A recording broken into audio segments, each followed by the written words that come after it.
Meneer de Klippelen, het is mijn plezier om uw voorprogramma te mogen verzorgen. Bonjour à tous, c'est un grand plaisir d'être ici parmi vous. 25 years ago, Fairtrade was created as an ambitious concept and critics said it would never take off. 25 years ago, Fairtrade was amongst the first NGOs to recognize the vital role that the profit sector would play or could play in poverty alleviation and in the sustainability agenda. 25 years ago, NGOs and companies hardly ever, they didn't talk to each other, they fought each other. So it was an innovation. Today, Fairtrade is working with 1.5 million farmers across the world in 74 countries, generating a business of 5.5 billion euros in retail value. So that is over 30,000 products on the shelves from Brussels to Birmingham or even Bangalore. Because recently, and this is something I'm so proud of, we started marketing products with the blue-green Fairtrade mark in the global south, in the countries where there is a lot of economic growth. Today, since actually a little over a year, Fairtrade farmers became owners of the system. And this is remarkable. Farmers being owners of a development organization, of a Western development organization. So today, I, as the director of Fairtrade Belgium, formerly known as Max Havelaar, I report to them. So this is trade, not aid. It's a very simple but powerful idea of working with farmers in such a way that they can get out of poverty themselves. I could talk to you today about the impact of Fairtrade for farmers, for their families, or their communities. I could talk to you about the struggle we have in Africa to develop Fairtrade, because there's really far too little volume sold. But I'm not. Actually, I decided when I prepared for this speech, I'm going to take it from a whole different angle. Because last year I was here I was sitting, I think, that table, and I listened and I felt that there was so much questions on your mind about value creation. It was the topic also of the speech of last year. On your mind was a whole different question. It was all about how on earth can we create value in a market where there's hardly any growth. So I decided to take it from a different angle. And my question to you would be, my expose to you would address the question, well, fair trade, what's in it for you, or maybe for you? Well, let me tell you, it makes good business sense to put farmers first. And as a famous professor from Harvard, Professor Porter, says, in the future, profit will come from solving the world's problems and not from creating them. So let me, from that angle, try to address the question, fair trade, what's in it for you? I'll give you 3 arguments. There are many, but I'll give you 3. Argument number 1, access to raw materials. You may need an architect, highly skilled in your life, maybe once, maybe twice. You need a doctor, highly paid, probably a bit more often. You need a farmer 3 times a day. Farmers are vital to what each and every one of you in this room does. Did you know that 70% of the food produced worldwide is produced by poor family farmers? And the thing is, their children, they are not that ambitious to take over farming. Just a question, any idea? We did some research on the average age of a cocoa farmer in Ghana. Any idea? Make a guess. It's well over 50. So here's your reason number 1 why to be concerned about farmers. You, for your access to coffee, cocoa, tropical fruits, rice, wine, spices, nuts, you depend on farmers. Reason number 1. Reason number 2, it's related to reason number 1. It has to do with quality. I want to cite Mark Price. And Mark Price is the CEO of Waitrose in the UK. And I met him a couple of weeks ago because we were celebrating 20 years. They started later in the UK, but by God, they have developed Fairtrade in the UK. So we celebrated 20 years Fairtrade in the UK. And Mark Price said, you know, I got it wrong.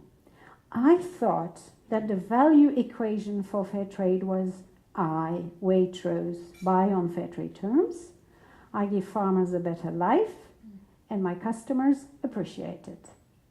But I got it wrong.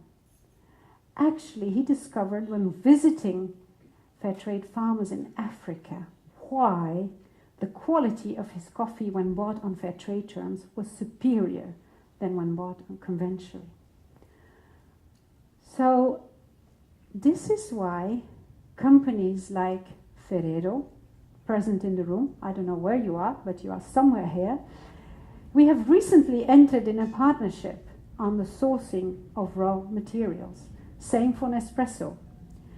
So reason number 2, Fairtrade, you're doing a good thing, and it's actually pretty darn good value for money. That was reason number 2.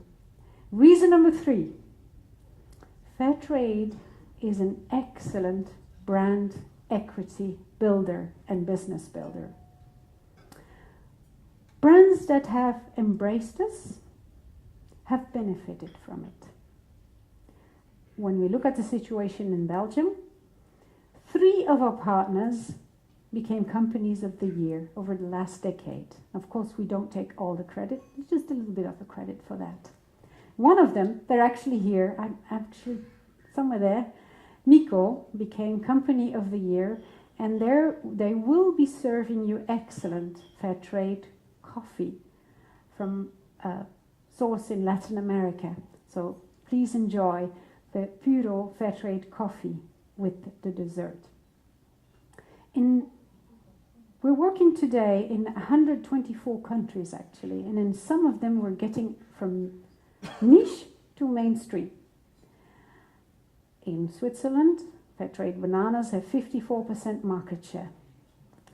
In the UK, my colleagues and the movement organizations, NGOs, are joining forces to abolish the non-Fairtrade banana. This is remarkable. This is so inspiring, and we hope that it will put an end the price wars on bananas in the UK. I'm sure many of you are aware of what's happening there. This is, as I am concerned, massive value destruction for retailers all along the supply chain to farmers. So reason number 3, it's good business partnering with Fairtrade. And this brings me to the topic of tonight. Actually, last year I met somebody, and I'm not sure where, Luc de Smet, somewhere there. I had never met him, even though we had been colleagues at P&G before. But we started talking to one another, and long story short, we built a plan.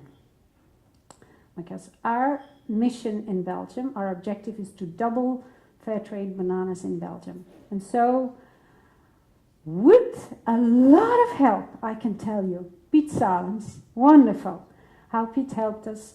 Luc Ardis, also here, from Unizo Buurtsuper. Let's join forces. We went to the National Lottery and they said, okay, we'll support your plan. So they put money up front to help us on that. We got a lot of pro bono support. PwC helped us on the contest, the legal side. I mean, you can't imagine how many companies helped us to put this together. We even worked with Roamler. I don't know if you know Roamler, but they're a marketing platform for in-store analysis. Because we were going in store, and you can imagine a small NGO with 12 people, do not have the manpower to follow what's happening in store. Well, Roamler is very smart.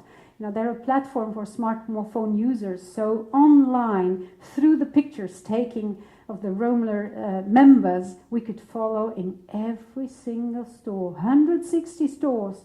We could see the picture and say, okay, the display there, we need to change it because it's not up to the mark anymore.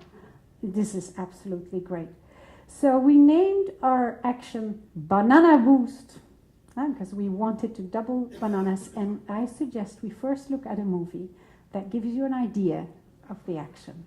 Here it is. Thank you.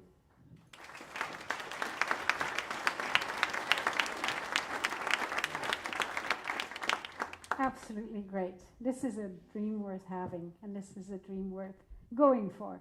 Okay, now, my wonderful colleague gave me the sheet with the winners. Now, one observation was when we got, as we had the objective to work with 50 stores, because we said, well, we're a small organization, let's do a trial and see what it gives. Well, we had over 120 store managers that registered and said, well, we want to participate. Can we participate? What can we do? So we said, okay, let's go for it. One observation, the top 10 stores, there were 6 Carrefours, 3 Deleuze's and 1 Spar.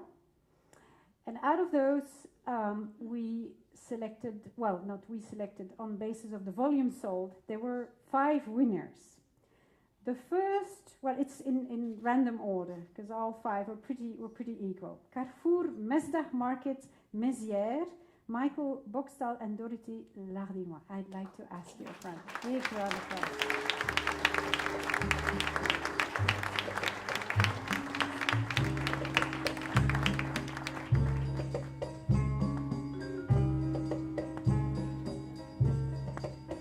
Second, Deleuze AD uit Oostkamp, Els Sanders en Ivan van Boxtal. Yes, wonderful.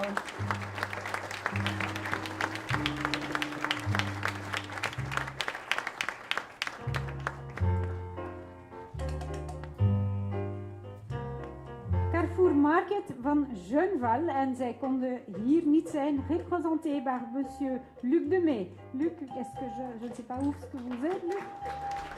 Je peux vous demander.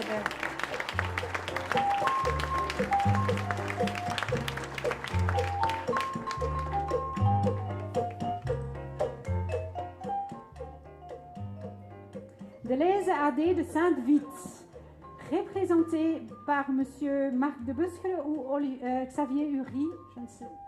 Oui, un de vous deux, s'il vous plaît. Ah, bonjour, ça va? Oui, ça va.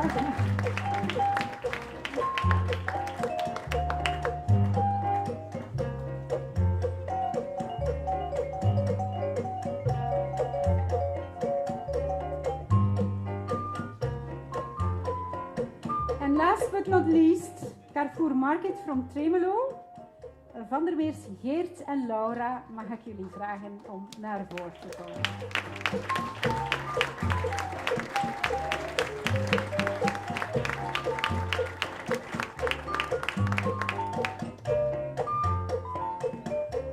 So, for the 5 winners, we will throw a banana party in their store. We'll do something like a flash mob. They will be surprised. We'll make a big surprise in their store. So that's for sure. They can count on that. And and actually something very special. Carrefour said, okay, if you do this, we want to stimulate this. So the couple from Tremolo is actually sponsored by Carrefour, is going with us to work on a banana plantation in Dominican Republic where all the Carrefour bananas come from. So we will go together, we'll work, we'll see and understand the life of banana growers in the Global South. So that's wonderful. I thank you very much and have a nice meal.